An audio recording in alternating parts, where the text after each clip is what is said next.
Hi, this is Mike. I'm an adventurer and a dad. And when we go on trips, we like to listen to music or podcasts on a phone and also track our progress with Gaia Maps on our iPad mini here. And to make that all easy and sort of seamless, I built this little mount, accessory mount in the 4Runner here out of simple tools and materials you can get from Home Depot. If you want to see how I made that for a 3rd Gen 4Runner, or if you want to adapt it to just about any other vehicle, I'll put a link in the description for the video where I went about how to make this. So now we have this 2017 Tacoma, and I need to find a way to mount my phone and my iPad in there to that dashboard and still be able to see the road ahead and navigate my maps and my music while driving. But I also need to be stable and not jiggle around too much and certainly not fall off. So let me show you what I came up with. So the phone will mount here on this standard phone mount there, and then the iPad mounts over here on this one, and they're all adjustable. So I'm going to mount this one such that the little rubber tabs are sitting on the bezel there. Okay, and now comes the moment of truth where we see if this actually works. Stay tuned.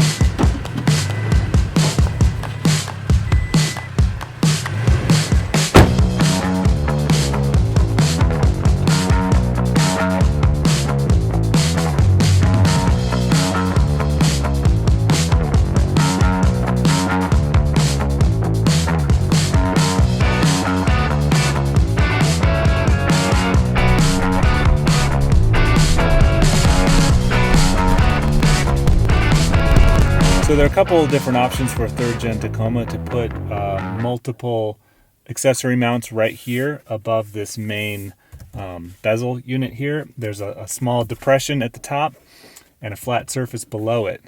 And a lot of these solutions, what they'll do is you'll actually pull this thing off. It comes right out with some quick clips, and then you'll drill through it, bolt it in, and some even tap into the metal mounts that mount this head unit. I don't want to do that. I don't really want to drill into it. I don't really think it's necessary. So what I've got is this setup here. This is, of course, these are Ram mounts for a phone and an iPad. And this unit will fit in this channel. But this channel is not even. So it's wider down here than it is up here. So it fits down here, but doesn't fit up here. This track, this is Tough Track from Ram mounts. As you can see, this costs $8 for the 12-inch Tough Track, and the units, the things slide in here with a little T-nut. This is, and then there's a ball mount here, and then a clamp, and then a ball mount here. So for 2 of those, and I could probably fit more here, but obviously this is pretty big. So since this is composite or plastic, I'm going to go into the shop and I'm going to use some simple woodworking tools to shave this down. As you can see, it's kind of concaved on the side, and I've measured it, and there's plenty of room even down here where it gets tight to shave it down so that it'll fit, and then it'll slide right in there. And it's got these screw mounting holes here, but I don't want to use those either. What I want to use is this 3M Extreme mounting tape. Now I've used this to mount the accessory mount that I have in the 4Runner, and it worked really well. So I'm pretty confident that with all this surface area here and all that surface area along, that I won't have any trouble having this hold. Certainly not with the phone, but probably not with this either. If it does start to pull up or rattle too much, then I'll rethink and maybe go back to drill these holes. So let's go into the garage, we'll shave this down, take some measurements, and we'll stick it down. It should be a half-hour job at the tops. So my initial plan was to use this little plane here to shave off the material. The first step was to disassemble the ram mounts and the track. They're very easy and fast to adjust and remove. Some issues with the block plane were that the material builds up between the knife and the surface. It's really hard to clear it out. Then if you dig a notch into the plastic, it's almost impossible to get it started again. So I quickly discovered that shaving it down with a utility blade was going to be the best method. This wasn't perfect, and I ended up having to clean up the edge with a file and kept checking it against the space in the truck and coming back to remove more material. A few cycles of this and the fit was pretty good. If you need to fine-tune the fit from there, just go back to the bench and shave off a little bit more material and file it down again. In the 3rd Gen Tacoma, the main bezel comes right out. Just use a bit of force to get one end off and then work the rest loose.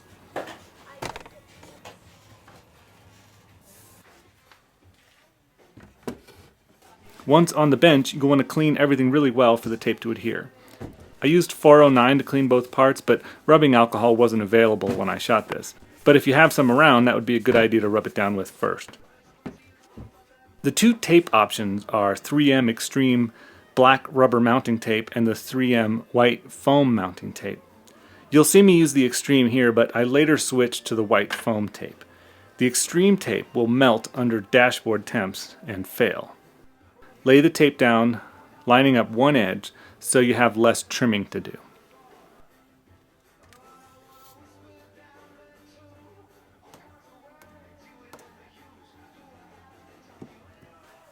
Smooth it flat with your fingers. Cut it to length with scissors and then trim the sides with a razor blade.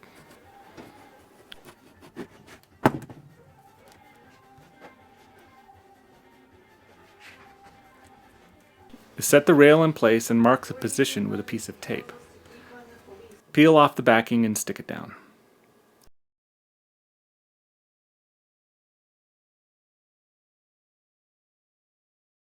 Next, add as many pinch clamps as you have to hold the tape surfaces together while it adheres. After a few minutes, you can remove the clamps and inspect the assembly and see if it all looks good.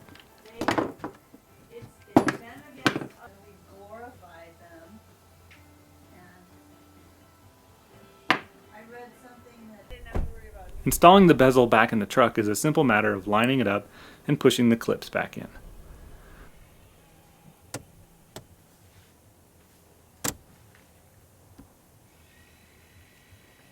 Assemble the ram mounts by sliding on the ball and track bolt assembly and tightening it down where you want it. The clamp arm goes over that with the phone mount on the other side. Tighten the side clamp to secure it all up.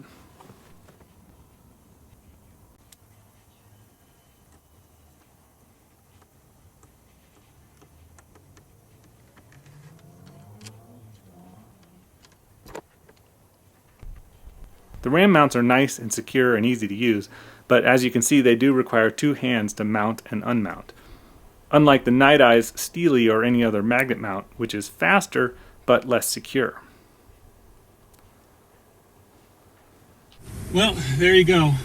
Simple, non-permanent setup for mounting 2 things to the factory bezel on a 3rd Gen Tacoma. It is completely removable. You can just peel it off and use some glue gun to get rid of the tape whenever you want. But it holds it securely and steady enough for us. Just make sure that you use the white foam tape from 3M, not the black rubber foam tape from 3M that you saw me use in the setup, because that stuff will melt in the heat and then everything will just kind of fall out. This track actually will melt too. And then when it puts, it doesn't melt, it just gets hot and really supple. So you need to have a good, firm bed of tape underneath the whole thing. The mount here costs like $8.50, and then some of the other parts are pretty cheap. You know, I think the total, let's see, I got the notes right here. The total for the iPhone mount was $51, and then the total for the iPad mount was $63. So the actual mounts aren't really that cheap. They're actually kind of expensive.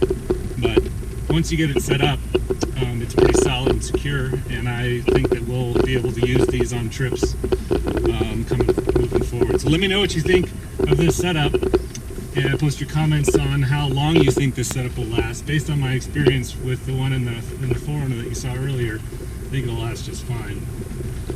Plus I didn't have to do any drilling, and I can take it off whenever I want. So I'm pretty happy with this. So that's all we got for time for today. We're gonna head home and get some more work done. Happy trails.